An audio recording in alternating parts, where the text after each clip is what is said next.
अस्सलामुअलैकुम। आज की वीडियो में हम बीटीसी और एथेरियम पर मैं आपको जल्दी कुछ entry points, exit points, technical analysis, बहुत इंपॉर्टेंट चीज़ें हैं एक दो वो मैं आपको जल्दी बता देता हूं ताकि आप अगर फ्यूचर ट्रेड ओपन करने की सोच रहे हो या स्पॉट में बाय करना चाहते हो तो आप एक अच्छा डिसीजन ले सको। विदाउट एनी टाइम वेस्टिंग हम डायरेक्टली चलते हैं चार्ट्स की तरफ। अभी अगर आप सबसे पहले एथेरियम का चार्ट देखो तो एथेरियम के चार्ट में हमारे पास एज सच इस टाइम पे जो है ना वो मार्केट सिचुएशन कोई बहुत ज़्यादा अच्छी नहीं है। ठीक है, मैं आपको दो सिनेरियोज बताऊंगा, जो दो सिनेरियोज इस टाइम पे मैं खुद पर्सनली बिलीव कर रहा हूँ कि जो होने वाले हैं। लेकिन उससे पहले मैं अगर आपको ट्विटर पे मुझे लाजमी फॉलो कर लो, मैं यहाँ पे सारी अपडेट, सब इन्फॉर्मेशन आपसे शेयर करता रहता हूँ टाइमली वाइज। अगर आप ये देख लो, मैं बिल्कुल स्ट्रेट फॉरवर्ड जहाँ से मार्केट का बाउंस बैक हुआ मैंने आपको वो सारी एंट्री पॉइंट्स यहाँ पे बताए हैं। तो यहाँ पे फॉलो कर लो मुझे, ताकि आपको सारी इन्फॉर्मेशन, सारी चीज़ें आपको जो है ना वो मार्केट के अकॉर्डिंगली पता चलती रहे। अब मैंने ये चीज़ एथेरियम के रिगार्डिंग वाइकॉफ मॉडल के पोस्ट की थी मैंने, जिसमें आपको बताया था कि हमारे पास दो मोस्ट लाइकली चांसेस हैं। ठीक है, जिसमें मैंने आपको स्ट्रेट फॉरवर्ड बताया था कि ये एक एंट्री पॉइंट हमारी बनती है। ठीक है, जो करंट प्राइस टैग, ये प्राइस टैग जब चल रही थी 2490। ठीक है, मैंने आपको बताया था कि यहाँ से एंट्री हो जाओ।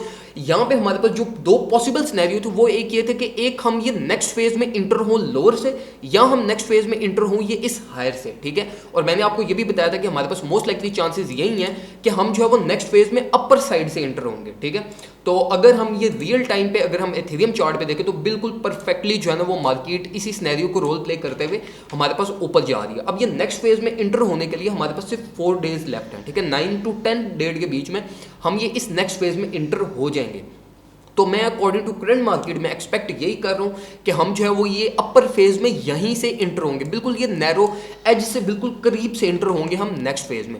अब फॉर एग्जांपल पॉसिबिलिटीज क्या है, अगर हम रियलिस्टिकली बात करें वाइकॉफ मॉडल के अकॉर्डिंगली तो हमारी एंट्री यहाँ से बनती है। ठीक है, अब अगर आप वाइकॉफ मॉडल के अकॉर्डिंगली ट्रेड करना चाहते हो तो मैं आपको यही रिकमेंड करूंगा कि आप क्या करो, आप एक एंट्री ले लो, मेजर एंट्री मत लेना लेकिन स्टिल एक एंट्री ले लो और उस एंट्री को चलने दो ऑल द वे अप जब तक हमारा ये $2900 वाला टारगेट अचीव नहीं होता। लेकिन इसी तरीके से अगर हम जो है वो मार्केट को थोड़ा सा रियलिस्टिकली देखें, क्लोजली एनालाइज करें तो उसके अकॉर्डिंगली हमारे पास दो चीजें हैं। एक ये कि एथेरियम ने यहाँ पे जनरेट किया लोअर टू हाई। ठीक है, एथेरियम ने अपना जो प्रीवियस हाई रहा था वो ब्रेक किया।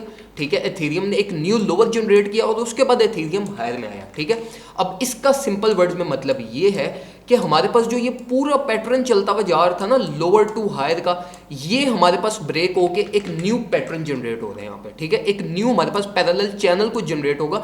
अब ये इस चैनल की कंफर्मेशन नहीं है कि ये चैनल इधर ऊपर वाली तरफ जाता है, ये चैनल नीचे की तरफ जनरेट होता है। अगर तो ये ऊपर की तरफ जाता है तो फिर हमारे पास एक्सपेक्टेशन रहेंगे कि प्राइस ऊपर की तरफ जाएगी। लेकिन अगर ये चैनल नीचे की तरफ जनरेट हुआ, प्राइस यहाँ से जो है वो हायर टू लोअर जनरेट करना स्टार्ट करेगी, तो ये हमारे पास एक थोड़ी सी शॉर्ट टाइम के लिए हमारे पास अलार्मिंग सिचुएशन हो सकती है। अब अगर दोनों सिनेरियोज को अगर हम देख के एक म्यूचुअल और एक जो है ना वो एक ऐसा डिसीजन निकालें जिससे हमें लॉस ना हो या जिससे हमें प्रॉफिट्स बन सके, तो वो यही है कि आप वेट करो। ठीक है, प्राइस को 50 MA तक फॉल करने दो। ठीक है, और इस एरिया से मार्केट में एंटर करना। अब ये मैंने आपको क्यों एंट्री पॉइंट बताया, उसकी वजह यह है हमारे पास कि अगर हम बीटीसी को देखें तो बीटीसी और एथेरियम, आपको ये चीज पता होगा कि बीटीसी एथेरियम दोनों पैरेलल मूव करते हैं। जिस तरीके से इनकी मूवमेंट होती है, थोड़े बहुत अप्स एंड डाउन्स इनके चलते रहते हैं, लेकिन ये एक दूसरे को रिकवर करते रहते हैं। अब अगर हम बीटीसी को देखें तो एथेरियम ने हमारा क्या चीज जनरेट की है, लोअर टू हायर। और अगर हम बीटीसी को देखें तो बीटीसी हमारे पास हायर टू लोअर जनरेट कर रहा है। ठीक है, तो दोनों जो है ना वो इस टाइम पे रिवर्स हुए हैं। तो मैं यहाँ पे एक्सपेक्ट कर रहा हूँ कि बीटीसी हमारे पास कुछ फेल कर गया। और बीटीसी को अगर हम देखें तो बीटीसी ने 200 मूविंग ए की आवरली चार्ट पे सपोर्ट ले ली है। ठीक है, इसी तरीके से मैं एथेरियम की, अब यहाँ पे करंट टाइम पे अगर आप देखो तो बीटीसी थोड़ा ज्यादा फेल की है। ठीक है, और इसने आके 200 मूविंग एवरेज की सपोर्ट ले लिया।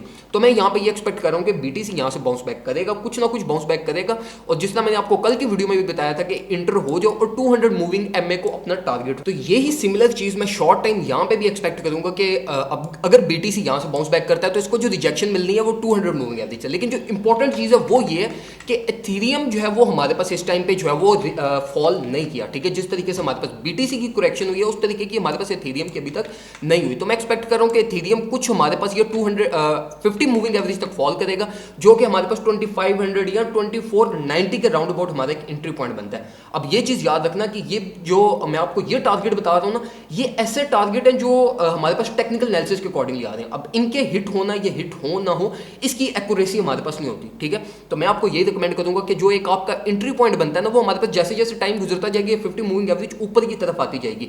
तो अगर आपने कोई मेजर ट्रेड ओपन करनी है या अगर आपने कोई एक ऐसी डिसीजन लेनी है जिसके अकॉर्डिंगली आप चाहते हो कि मेरा जो है ना वो लॉस के चांस ही ना बने, बेशक प्राइस यहाँ से ऊपर की तरफ जाए या नीचे की तरफ आए, तो उसके लिए फिर मैं आपको यही रिकमेंड करूंगा कि वेट करो 25-30 से मार्केट में इंटर हो जाना। इसी तरीके से अगर हम बीटीसी के कुछ एंट्री पॉइंट्स बात कर लें तो बीटीसी का एंट्री पॉइंट ये स्ट्रेट फॉरवर्ड जो करंट मार्केट प्राइस चल रही है ये हमारा एक अच्छा एंट्री पॉइंट है। इस एंट्री पॉइंट से मार्केट में एंटर हो जाओ और ऑल द वे आप अपना जो है ना वो 200 मूविंग एवरेज को टारगेट बना के ये जो हमारे पास रेजिस्टेंस का भी बॉक्स है 40,000 यहां तक अपने प्रॉफिट्स को सिक्योर करो।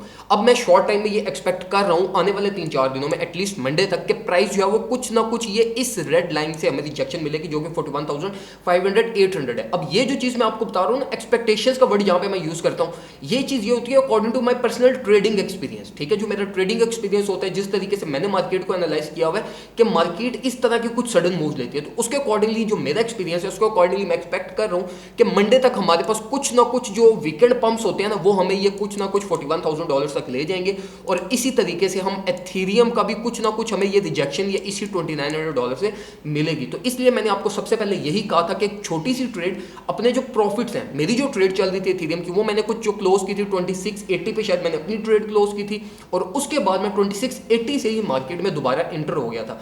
अपने जो प्रॉफिट्स है उन्हीं से एक छोटी ट्रेड से मैं एंटर हो गया था कि अगर प्राइस ऊपर जाए तो मेरे प्रॉफिट्स मिस ना हो, उसका मैंने स्टॉप लॉस लगाया हुआ है। स्टॉप लॉस शायद मैंने कोई 2550 पे लगाया हुआ है, लेकिन स्टिल मेरी एक्सपेक्टेशन यही है कि प्राइस हमारे पास जो है वो ऑल द वे अप $2,900 तक जाएगी। $2,900 मेरा इस कंप्लीट साइकिल का एक ओवरऑल टारगेट है जो अचीव होगा तो उसके बाद फिर मैं एक मेजर करेक्शन का वेट करूंगा और उस मेजर करेक्शन के होने तक मैं मार्केट में एंटर नहीं हूंगा। और इस पूरे प्रोसेस के दरमियान मैं कोई शॉर्ट की पोजीशन ओपन नहीं करूंगा क्योंकि इस टाइम पे शॉर्ट की पोजीशन कंप्लीटली रिस्की है। मैं आपको स्टिल ये पूरे साइकिल के स्टार्ट से बताता हुआ था कि शॉर्ट की पोजीशन कोई बंदा ना ओपन करे और जिन्होंने शॉर्ट की पोजीशन ओपन की है उनमें से कोई बहुत ही रेयर हैं जिन्होंने प्रॉफिट्स बनाए हैं, बाकी मेजॉरिटी ऑफ 99% ट्रेडर्स ने लॉस किया।